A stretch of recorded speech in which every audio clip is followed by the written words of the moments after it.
Hi, how you doing? Welcome back to my channel. First of all, I need to apologise.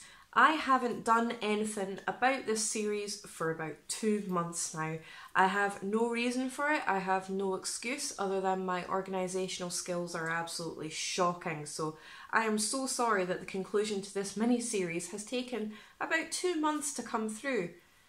No excuse, I'm rubbish. Don't say it's okay because it's absolutely not. I need to be consistent and I've not been, so sorry. But as a quick wee recap, if you didn't already know, especially because I've had quite a lot of new subscribers over the last month or two, basically what I'm doing is I'm taking metal records or metal songs, whether they're full albums, EPs or standalone tracks that have a history or mythology theme or base around them, and I'm delving into the historic or mythological stories behind them. I will take each individual track and make it its own video and talk about the historical themes and the mythological themes behind it. So I'm currently talking about the Ukrainian death doom metal band 1914 and their record Where Fear and Weapons Meet, which was released via Napalm Records in 2021.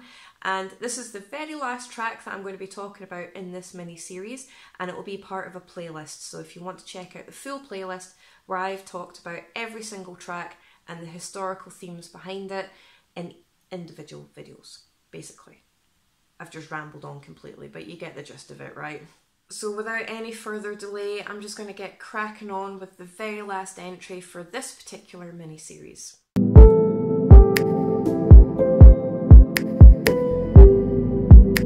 So The Green Fields of France is a very, very famous song that a lot of people would have heard of. It is a cover track and it's also known as No Man's Land or the Eric Bogle Song. Now, the track itself was originally written and recorded back in 1976 by the Scottish-born Australian folk singer Eric Bogle. And like I said previously, it was originally known as No Man's Land or Willie McBride. Now, the song itself is actually about the military cemeteries in Flanders and the north of France, of which Bogle visited a few of them himself. And this is where the inspiration for the song came from.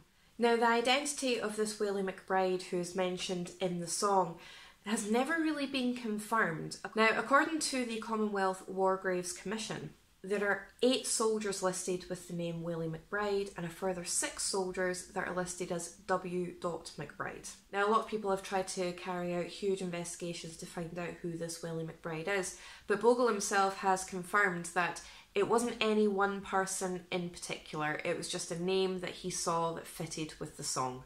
Now, if you look at the actual lyrics of the track, it actually talks about 2 very famous military pieces of music. The Last Post, which is usually used within the British or the Australian infantries, and it's normally performed at Commonwealth funerals or memorials to commemorate those who had passed away in battle. Now, it's thought to have originated around about 1790, or at least that's when it was first published.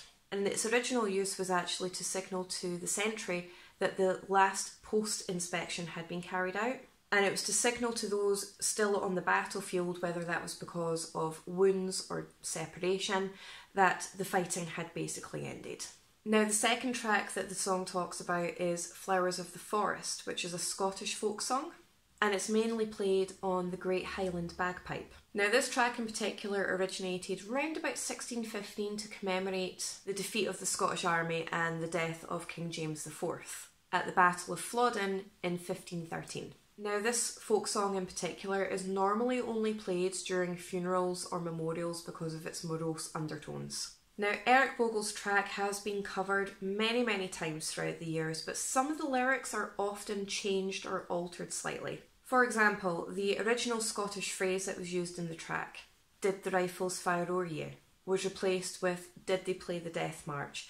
And "Did they play the Death March" is actually the lyric that you can hear in 1914's version and not the original Scottish phrase of "Did the rifles fire o'er ye?" There's also quite a lot of controversy around this track, particularly because it's often seen as an anti-war song, and it could be argued that that is the case. And the fact that the band 1914 have decided to end this record with this particular track is really quite symbolic considering what the band are talking about throughout this record. Now, the band 1914, obviously, in the name, are very World War I centric, and their tracks and their songs talk about different stories that happened during the First World War. So the fact that they've decided to end this record with this particular track is quite poignant, because the track itself asks Willie, this aforementioned Willie McBride, whether he knows that he basically died for nothing. The First World War was meant to be the war that ends all wars, but that wasn't actually the case. And it happened in the Second World War and subsequent wars after that, up until the present day. And to be honest with you, I can't think of a more perfect track to end this particular record. So that was just a very, very quick conclusion that should have come ages ago for this mini-series about 1914's album Where Fear and Weapons Meet.